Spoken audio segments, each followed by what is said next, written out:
제가 전도사 일을 끝내고 이제 부목사로 처음 사역한 곳이 이제 부산의 동래중앙교회라고 하는 곳인데, 그 목사님이 참 얼마나 좋으셨는지, 담임 목사님이 저희 느낌에는 저나 제 아내나 늘 느낌은 아버지 같다, 그렇게 생각했어요. 아버지 같다.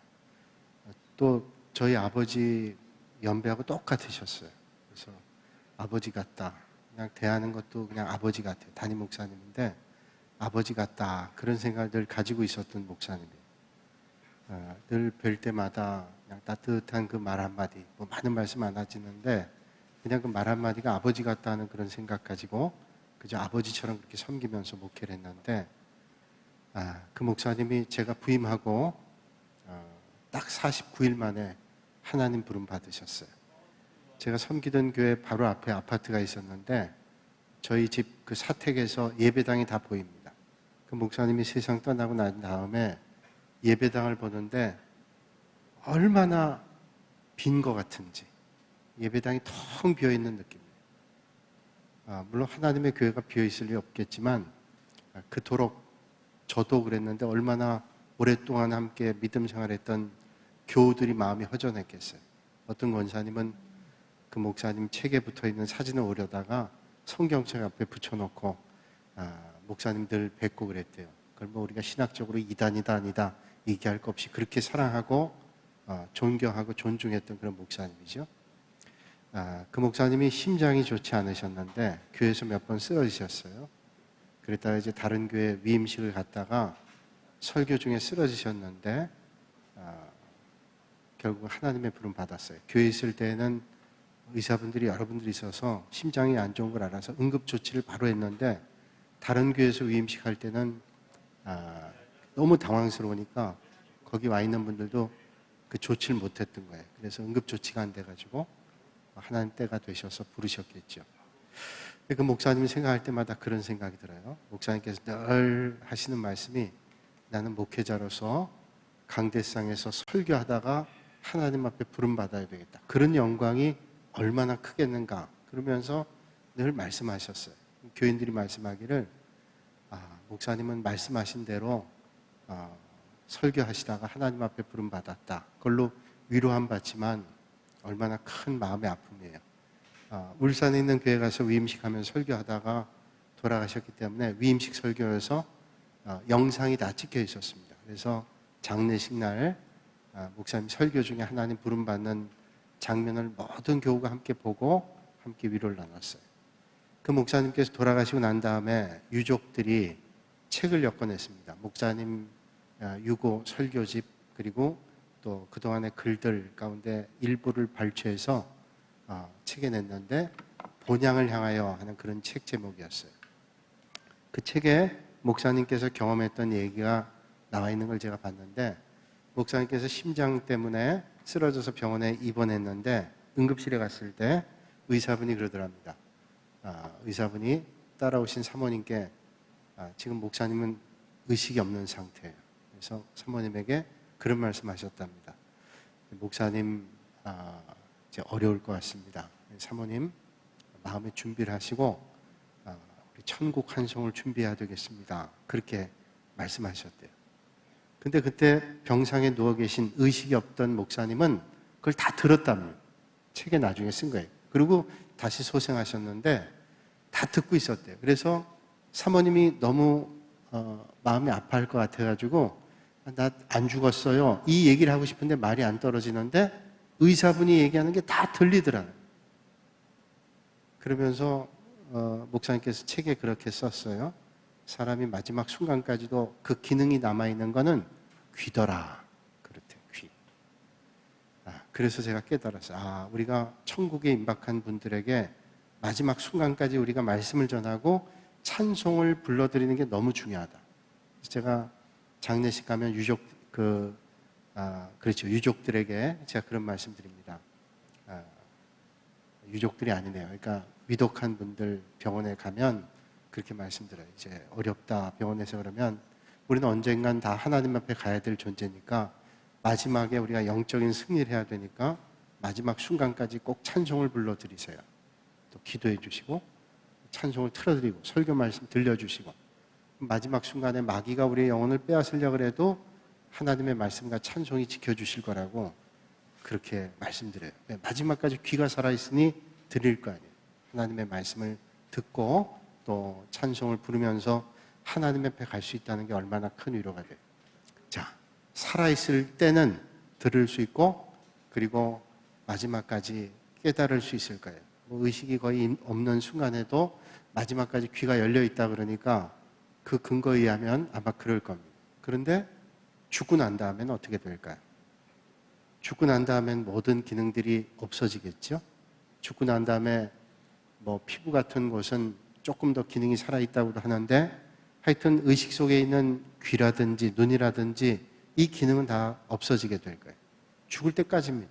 죽고 난 다음엔 이제 우리의 영혼은 하나님 앞에 가는 것이지요. 여러분들은 영화 가끔 보시는지 모르겠어요. 예전에 연애할 땐 영화도 가끔 봤는데 이제 애 키우고 뭐 그렇게 세월 지나다 보니까 영화를 잘 못 보는데 그냥 유명한 영화는 한 번, 두 번 보잖아요. 아마 여러분 여기 있는 분 가운데 사랑과 영혼이라는 영화를 보셨죠? 어떤 분은 난 2번 봤는데 뭐 그런 분들 텔레비전에서도 여러 번 했어요. 그 사랑과 영혼 보면 뭐 그 줄거리에 대략 그렇죠. 둘이 교제하는 남녀가 길을 가다가 강도를 만났는지 뭘 만났어요. 범죄자를 만나가지고 남자가 그냥 갑자기 죽습니다.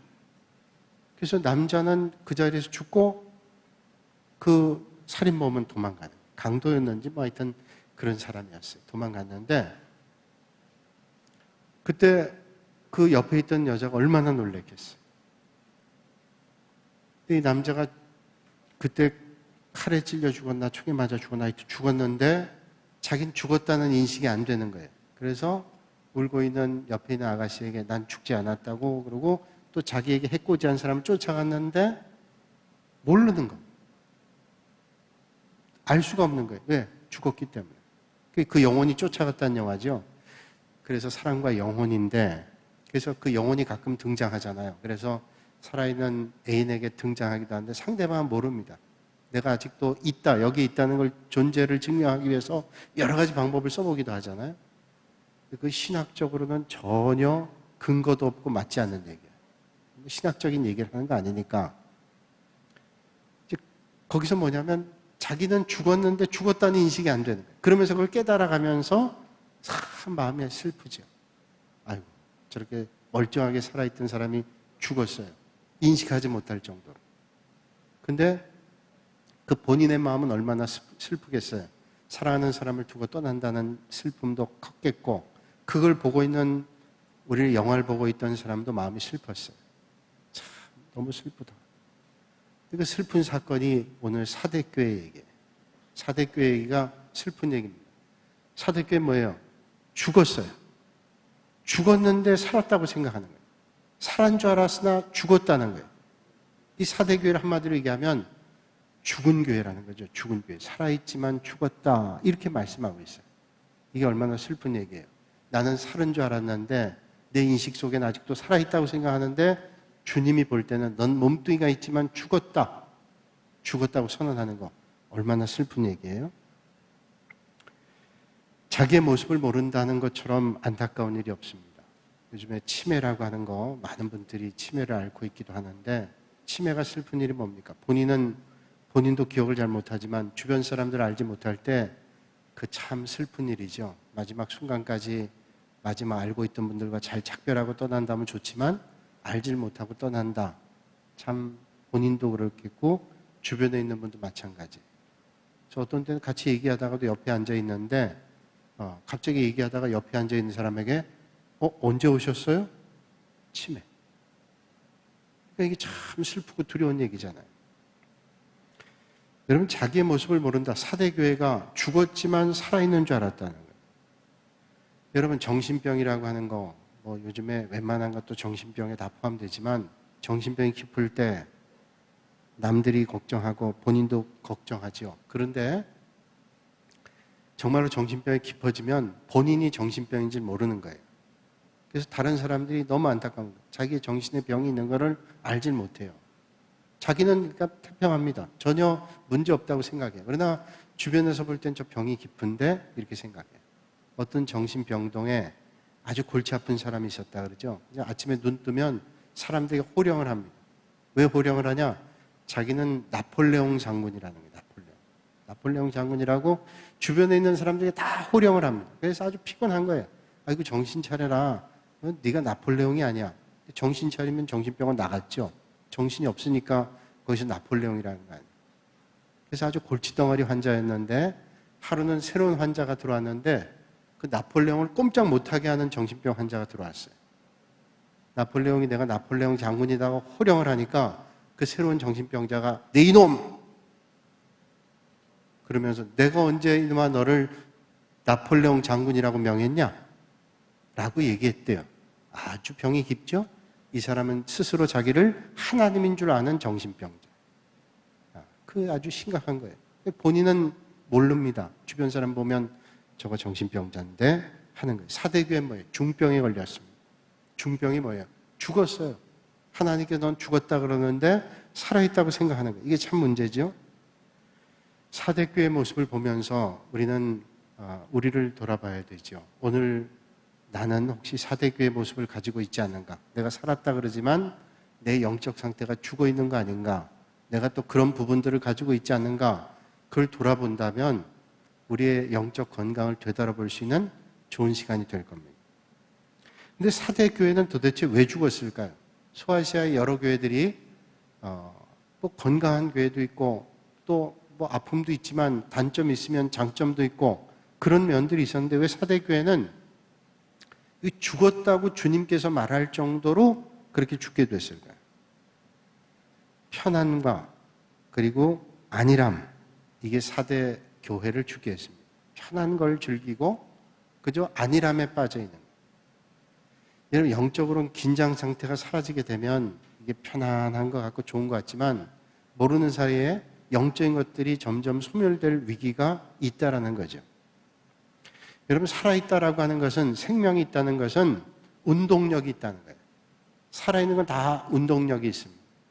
그래서 어떤 사람이 죽었나 살았나 그 사람의 흔적을 찾기 위해서는 생존 흔적들이 있다 그러죠. 물을 썼는지 전기를 썼는지 전화를 썼는지 쓰레기가 나오는지, 자, 저 집이 사람이 살고 있는지 안 살고 있는지 문을 들어가 보면 알 수 있겠지만 그러지 못할 때는 전기를 쓰고 있는지 물을 쓰고 있는지 아니면 거기서 쓰레기가 나오는지 뭔가가 표시가 되어 있다는, 뭐 전화하고 있는지.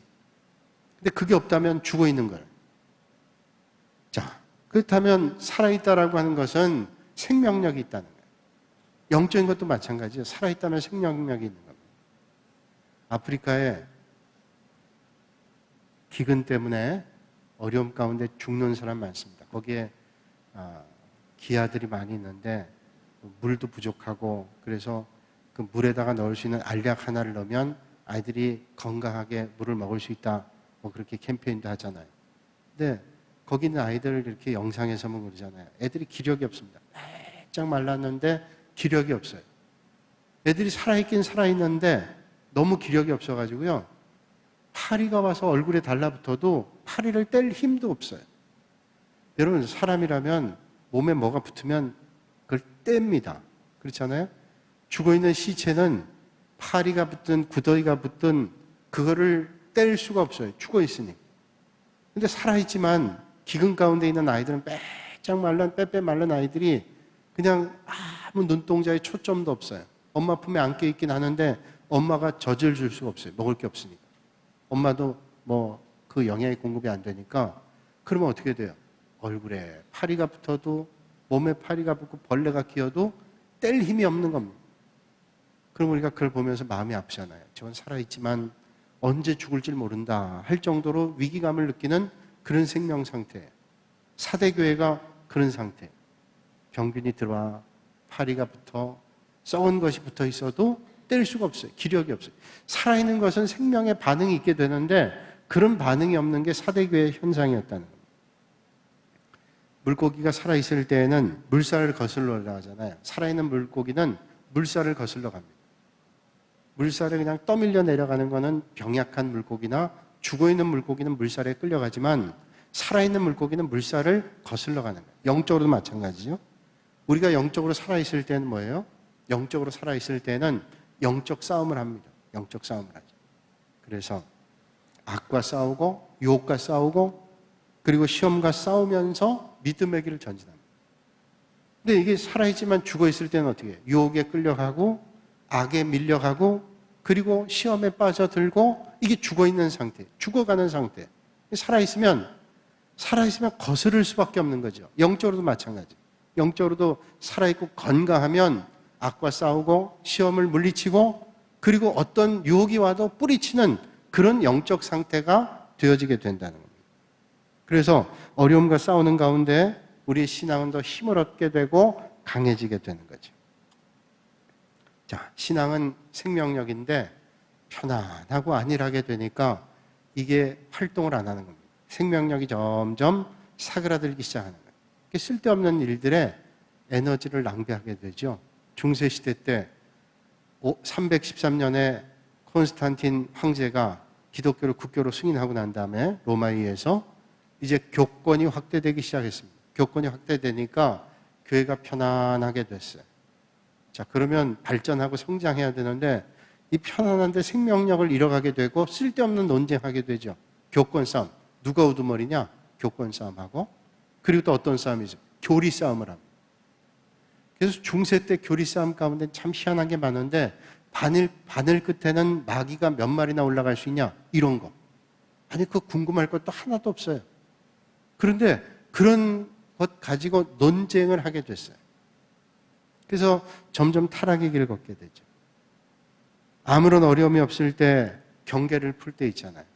경계를 풀고 우리가 영적으로 얘기한다면 안일에 빠지고 그러다 보면 점점 생명력을 잃게 되고 그러면 신앙이 그전에는 어려움이 있을 때는 생기 있던 신앙이었는데 어려움이 사라지면서 편안하고 점점 더 좋아질 수 있는 여건인데도 불구하고 우리가 믿음이 점점 소멸돼요.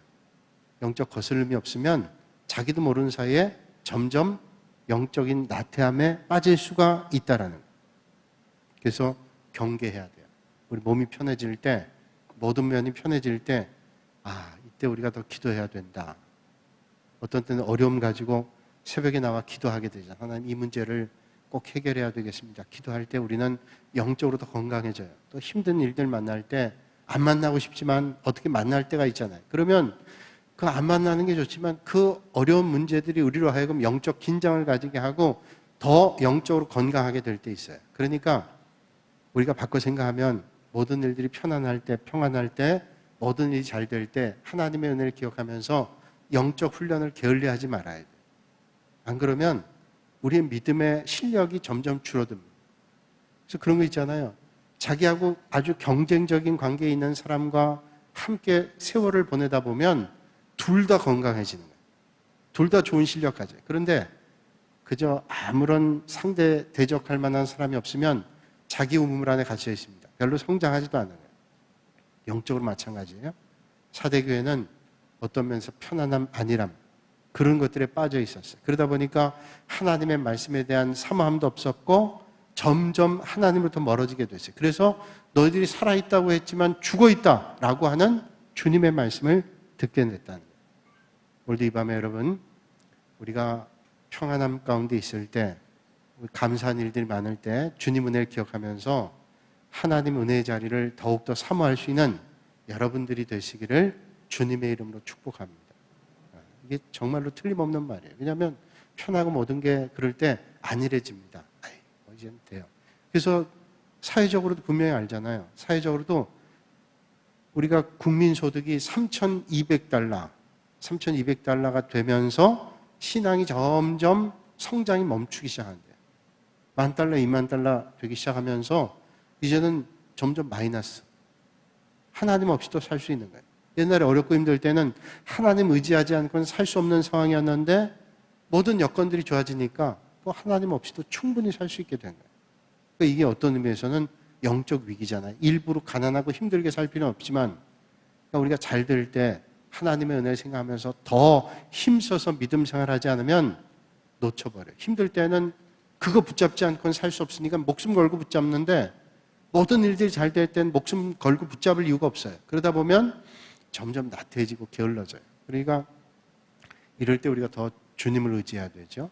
요즘 상황 같을 때 하나님 앞에 예배 드려야 되는데 예배 드린 걸 정말로 우리가 열심히 사모하지 않으면 이게 금방 믿음을 놓쳐버릴 수도 있습니다. 이게 세월이 점점 가면서 무뎌지는 거예요. 뭐 상황이 이러니까 그러면서 점점 무뎌지게 되고 그러면 믿음을 놓쳐버립니다. 요즘에 그런 우리가 위기감을 느끼잖아요. 이게 도대체 언제 회복이 되고 우리가 앞으로 더 성장해야 되는데 어떻게 해야 될까? 더 열심을 내고 힘을 내지 않으면 그냥 서서히 무너져 버리는 거예요. 이게 더 무서운 거죠. 서서히 무너지는 게. 그러니까 우리가 더 힘들 때는 막 그 이겨내기 위해서 애를 쓰고 하면서 모르는 사이에 우리의 믿음의 근력이 든든해지는데 편해지다 보니까 믿음의 근력이 다 풀어졌어요. 그래서 이제 다시 회복하려면 믿음의 근력을 또 쌓아야 되는데 어느덧 놓쳐버리게 됐다는 거예요. 오늘 우리가 그런 시험을 지금 만나고 있어요.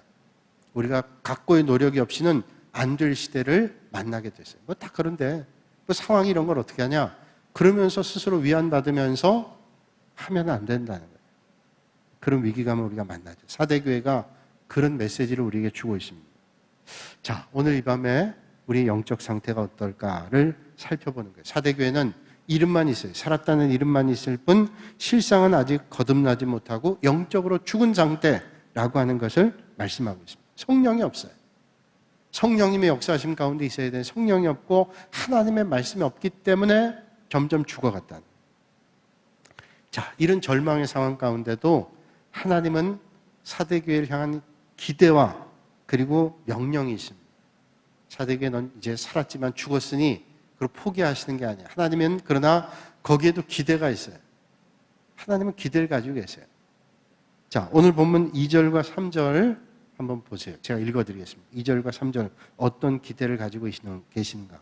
너는 일깨어 그 남은 바 죽게 된 것을 굳건하게 하라. 죽게 된 걸 굳건하게 하라. 내 하나님 앞에 내 행위에 온전한 것을 찾지 못하였느니 그러므로 내가 어떻게 받았으며 어떻게 들었는지 생각하고 지켜 회개하라. 만일 일깨지 아니하면 내가 도둑같이 이르리니 어느 때 내게 이르는지 내가 알지 못하리라. 자, 오늘 이 말씀 보면 사대교회 문제를 알 수 있어요. 죽게 된 것을 굳건하게 하라 하면서 생각하고 회개하라 이렇게 말씀합니다. 여기 회개하라는 말씀은 도대체 뭘 회개하라는 말씀일까요? 아마 이 사대교회에 끊임없이 내려오는 악의 씨앗이 있었던 것 같습니다. 잘못된 악의 씨가 있었어요. 예수님 당시에 예수님을 비난했던 사람들이 있죠. 대제사장, 서기관, 바리새인 같은 유대인들, 율법주의자들. 이 사람들은 바리새인들 같은 사람들 우리가 알지만 바리새인, 저 바리새인들 왜? 외식하는 사람들이에요. 바리새인들은 다른 사람들의 눈을 많이 의식했던 사람. 여러분 이 땅에 살고 있는 사람은 다 다른 사람의 눈을 의식합니다. 그런데 이 사람들은 다른 사람의 눈에 보이는 게 전부예요. 그래서 경건하다는 명성을 다른 사람에게 얻기 위해서 구제하고 오랫동안 기도하고 금식하고 그래서 금식한 표를 내기 위해서 얼굴 형태를 아주 배고픈 것처럼 몰골을 흉하게 내가 지금 금식하고 있어. 내가 이렇게 경건 훈련하고 있어. 이런 것들을 드러내기 위해서 외식하는 사람들이었다는 거예요. 그러니까 예수님은 그들의 모든 행위가 바리새인들의 행위가 뭐냐? 사람에게 보이기 위한 것이라고 말씀하고 있습니다.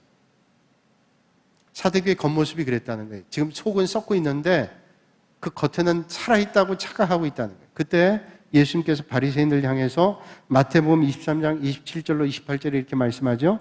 화 있을진저 외식하는 서기관들과 바리새인들이여 회칠한 무덤 같으니 겉으로는 아름답게 보이나 그 안에는 죽은 사람의 뼈와 모든 더러운 것이 가득하도다. 이와 같이 너희도 겉으로는 사람에게 옳게 보이되 안으로는 외식과 불법이 가득하도다. 자, 서기관 바리새인들 외식한다 그랬어요. 그러면서 너희들은 회칠한 무덤이다. 지난 시간 말씀드렸지만 회칠한 무덤은 밖에는 회를 칠했기 때문에 하얗고 깨끗해 보이지만 속에는 지금 시체들이 썩어 둥글고 있어요. 냄새나고 썩고 있습니다. 너희들 지금 속은 영적으로 다 썩어 있는데 겉으로는 회칠한 무덤같이 그렇게 하고 있구나. 너희들은 외식과 불법이 가득하다. 주님이 책망하시죠.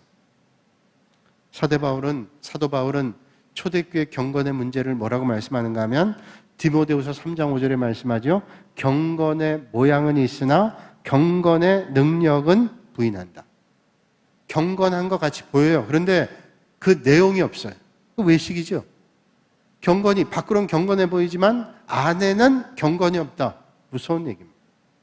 바울이 초대교회 향해서 이런 말씀을 했어요. 자, 이런 행위를 한 단어로 말한다면 위선이죠.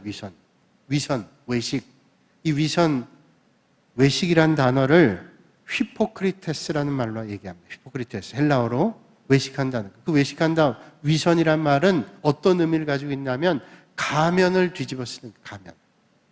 여러분, 가면 뒤집어 쓰고 있으면 안에서 어떤 표정을 짓고 있는지 알지를 못합니다. 그 사람이 어떤 표정인지, 지금 슬퍼하는지, 기뻐하는지, 아파하는지, 괴로워하는지 알 수가 없어요. 왜? 가면만 보니까. 그러니까 지금 밖에서는 그 표정 그대로지만 안에서는 지금 썩고 있는 거예요. 아주 지금 상태가 좋지 않은 상황이라는 거예요. 여러분, 이런 위선이 우리가 믿음 생활에 있게 된다면 이게 참 큰 문제지요.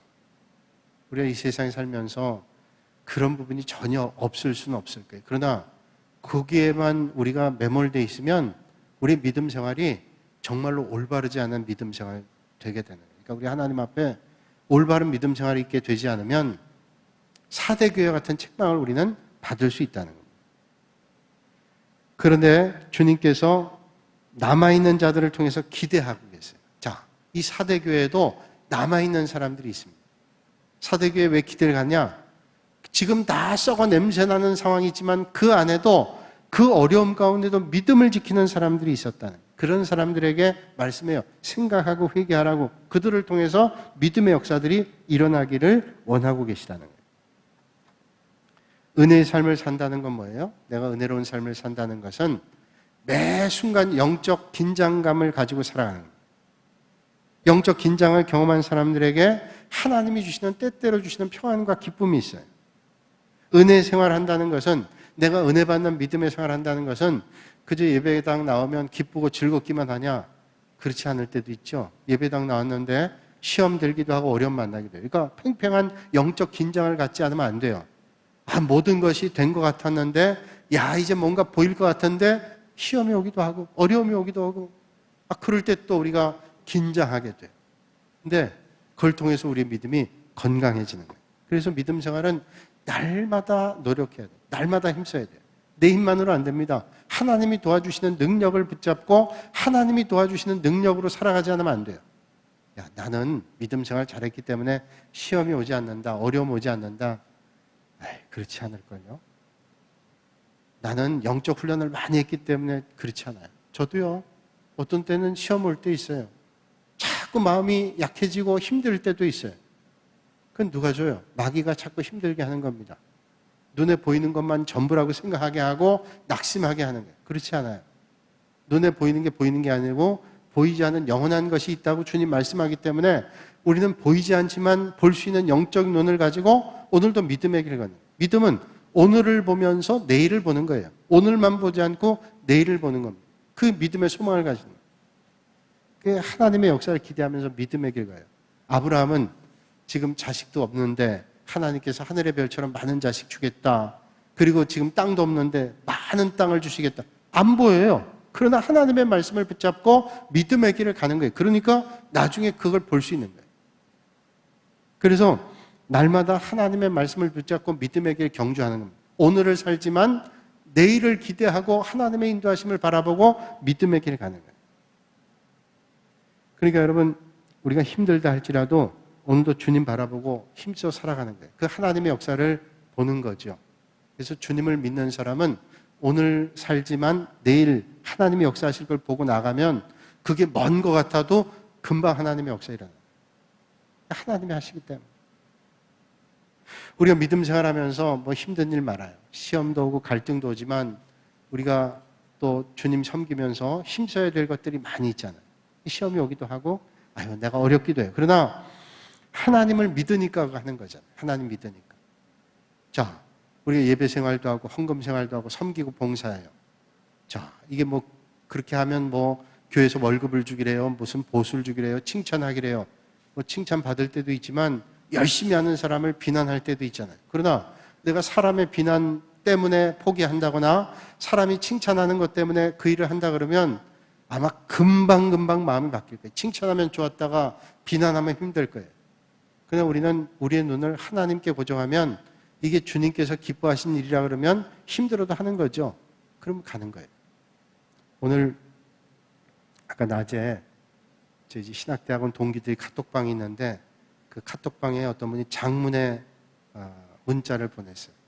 그 문자 뭐냐면 포항에 있는 어떤 목사님이 소위 말하는 대형교회 목사님인데 목회를 그만두고 환경미화원이 됐대요. 그게 머리글이에요. 그 관심이 가잖아요. 그렇게 긴 글을 뭐 그 다 보기가 쉽지 않은데 그 뭐 내한테 도움이 될지 안 될지 모르니까 그런데 그 머리글이 아주 흥미롭잖아요. 대형교회 포항에 있는 대형교회 목사님이 환경미화원이 된 이유 이제 이 목사님이 제 동기 목사님이 보낸 거예요. 쭉 그냥 이야기가 간단한데 왜 그만뒀냐? 시쳇말로 쪽팔려서. 아니 이게 무슨 말이야? 왜 쪽팔려서? 그분이 이제 그 목사님이 목회를 하면서 아마 힘들었던 것 같아요. 교회 내가 섬긴다는 게 목사도 그렇고 교회 지도자도 그렇고 교인들도 그렇고 하나도 진실한 게 없다는 거예요. 그래서 내가 쪽팔려서 도저히 목회를 못하겠다. 내가 이렇게 할 바엔 차라리 내가 환경미화원을 비하는 거 아니에요? 내가 목회 안 하고 다른 거, 뭐 그분은 이제 그걸 택했으니까 다른 걸 하더라도 내가 기독교인다운 삶을 살아야 되겠다라고 하는 마음을 가지고 내가 쪽팔려서 못하겠어. 그러면서 그 옛날 영화 가운데 친구라는 영화에 그런 내용이 있었던 것 같아요. 거기에 말할 때 그 어떤 친구가 누구를 이제 칼로 찔러 죽이는 장면인데 그 장면이 있었는데 그 죽인 내용을 아마 누가 찾아가서 물었더니 너 왜 그 친구를 죽였냐 그랬더니 그 친구가 왜 죽였냐는 이유에 대해서 쪽팔려서 뭐 어떤 전개 과정에서 그랬는지 모르지만 쪽팔려서 걔를 죽였다는 거예요. 뭐 깡패가 깡패 노릇답게 하지 않아서 그랬는지 모르겠지만 그걸 빗대면서 쪽팔려서 못했다. 이게 과연 이제 그래서 뭐 어떤 분은 뭐 감동받았습니다. 뭐 어떤 사람. 근데 저는 이게 뭘까? 왜 이렇게 생각할까? 아니 교회는 완전하지 않잖아요. 나는 생각할 때 교회는 완전하지 않아요. 교회는 천사 같은 사람도 있지만요. 제가 볼 때 정말로 저분은 너무 훌륭한 분들이 너무 많아요. 야, 정말 어떻게 저럴 수 있을까? 그런 분들이 제가 목회하면 할수록 점점 많아지는. 또 간혹 보면 그렇지 못한 분들도 있잖아요. 근데 그건 뭐예요? 우리가 믿는 주님이 부족해서 그런 게 아니죠. 우리가 부족하기 때문에, 사람이 부족하기 때문에 그렇게 되는 거죠. 그러니까 우리가 그것 때문에 위로받고 뭐 괜찮아 이렇게 생각하는 거 아니지만 그래도 우리는 그런 부족함과 연약함이 있지만 어떤 때는 그 말로 시체말로 쪽팔려도 믿음의 길 가는 거죠. 힘들어도 믿음의 길 가는 거예요. 그게 어떤 동기 목사님 썼더라고요. 다 뭐 감동받았다, 뭐 훌륭하다 얘기하는데 저는 조금 반감이 있었어요. 그런데 어떤 목사님 이렇게 예수님도 쪽팔려도 십자가 달았다고. 십자가를 매달렸잖아요. 그럼 우리도 가야지. 그 말 한마디가 위로가 돼요. 여러분들이 주님의 일 하면서 다 칭찬받고 여러분들 다 존중하고 그러나요? 안 그래요. 누군지 얘기 안 하지만 제가 전주에 있는 어떤 교회 청빙을 받은 적이 있잖아요. 그분은 저보다 먼저 그 소식을 알았는지 모르겠어요. 저한테 어떤 분이 문자를 보냈어요. 목사님 거기 가셔서 존경받으면서 목회하세요 그러더라고요. 저한테. 길게 썼는데 목사님 왜 여기서 힘들게 목회하세요? 거기 가서 존경받으면서 목회하시지요. 오늘 제 아내한테도 얘기 안 했는데 오늘 얘기했네요. 저희 집사람한테 얘기하지 마세요. 다 아나? 그 얘기 하더라고요. 제가 그래서 참 이분이 나를 많이 염려해 주시는구나. 내가 거기 가서 존경받으면서 저는요 적어도 존경받으려고 목회하지 않아요. 주님 맡겨주신 사명 감당하다가 어떤 때는 주님도 매를 맞고 십자가에 매달렸는데 뭐 내가 주님도 십자가에 매달리고 욕을 먹기도 하고 비난당했는데 나는 무슨 뭐 칭찬만 받으면서 목회하고 존경만 받으면서 목회해요? 힘들어도 하는 거죠. 그래서 그런 생각했는데 뭐 답장을 해야 뭘 하겠어요. 그래서 제가 하답은 했죠. 안 갑니다. 그분한테는 답장 안 했지만 그분 말씀을 들으니까 제가 마음이 확고해지더라고요. 맞아. 주님 십자가 지고 가신 길을 가는 건데 좋을 때가 훨씬 많죠. 기쁠 때고 감사할 때가 훨씬 많죠. 그러나 어떤 때 조금 힘들고 어렵다고 그것 때문에 내가 그걸 내팽개친다? 아니잖아요. 모르는 사이에 사대교회는 편안함과 안일함에 취해서 정말로 붙잡아야 될 것들을 놓칠 수 있어요. 오늘 우리도 마찬가지잖아요. 믿음의 길 갈 때 어떤 때는 편안하고 안일함 이게 좋아가지고 저도 그게 좋아요. 이왕이면 어려움 없으면 좋겠어요. 그러나 생각해보면 그 어려움도 어떤 때는 이겨고 나가야 되는 거예요. 그래서 그 동기 목사님 말씀 맞다. 예수님이 쪽팔렸지만 십자가에 매달려 돌아가시고 그 고난과 수치를 다 당하셨는데 그러면 우리가 주님 따른다면 우리도 가야지. 여러분은 어떻게 하시겠어요? 여러분 주님의 일 하다가 어려운 일 당하고 누군가 비난하고 조롱하면 멈추시겠어요? 사대교회 길로 가는 거 아닐까요? 그러나 여러분 힘들고 어렵다 할지라도 주님 원하시는 길 가는 거예요. 흔들림 없이 믿음의 길 가는 겁니다. 계속 가는 겁니다. 멈추지 않고 주님 나라까지 가는 거예요. 근데 내 의지만으로는 못 가요. 저 보니까 내 의지만으로는 절대로 못 가요. 주님이 도와주세요. 여러분 오늘도 이 밤에 여러분 믿음의 길 가면서 그 주님을 의지하시고 가실 수 있기를 주님의 이름으로 축원합니다. 여러분 헨리 나우엔이라는 목사님이 쓴 책 가운데 상처받은 치유자라는 책이 있어요. 헨리 나우엔이라는 목사님은 마지막에 장애인을 돌보면서 그분이 하버드대학 교수였는데 다 그만두고 장애인을 돌봤어요. 갑자기 헷갈리네요. 하버드대학 교수였나 예일대학 교수였나 하여튼 명문대학 교수였어요. 근데 이분이 마지막엔 장애인 돌보다가 세상 떠났어요. 근데 그분이 상처 입은 치유자라는 책에서 한마디로 얘기하는 건 뭐예요?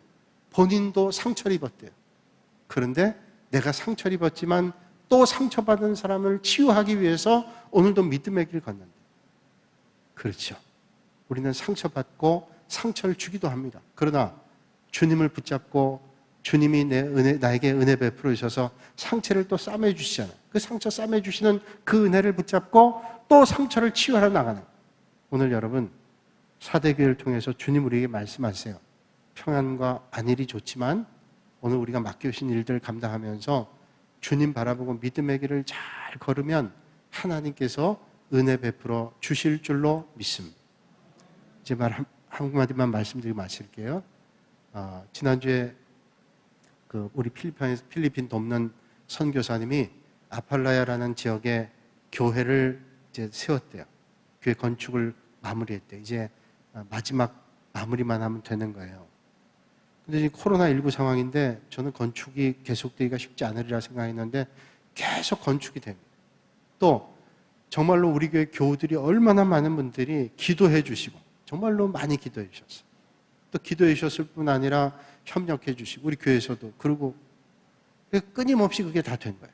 선교사님이 너무 감사하다고. 근데 저는 이 어려운 상황에 그 쉽지 않으리라고 생각하는데 이게 하나님이 하셨구나. 때마다 하나님이 역사해 주신다. 여러분 우리가 부족하지만 이 어려운 때 힘써서 예배 생활 하나님의 일을 감당할 때 우리의 믿음이 틀림없이 든든하게 성장할 거예요. 힘들 때 더 성장합니다. 그러니까 여러분 오늘도 믿음의 길 잘 경주하셔서 우리 주님께서 주시는 큰 은혜를 만나실 수 있는 여러분들이 되시기를 주님의 이름으로 축원합니다. 거룩하신 아버지 하나님, 오늘도 이 밤에 저희를 불러주시고 하나님을 예배하게 하시니 감사합니다. 사대교회를 통해서 우리가 깨닫게 됩니다. 아버지 하나님 편안과 안일에 우리의 마음을 빼앗기지 않게 하시고 주님 바라보면서 목표를 향하여 하나님 주신 힘과 능력을 공급받아 믿음의 길 끝까지 경주할 수 있는 은혜를 허락하여 주시옵소서. 예수님의 이름으로 기도하옵나이다. 아멘. 찬송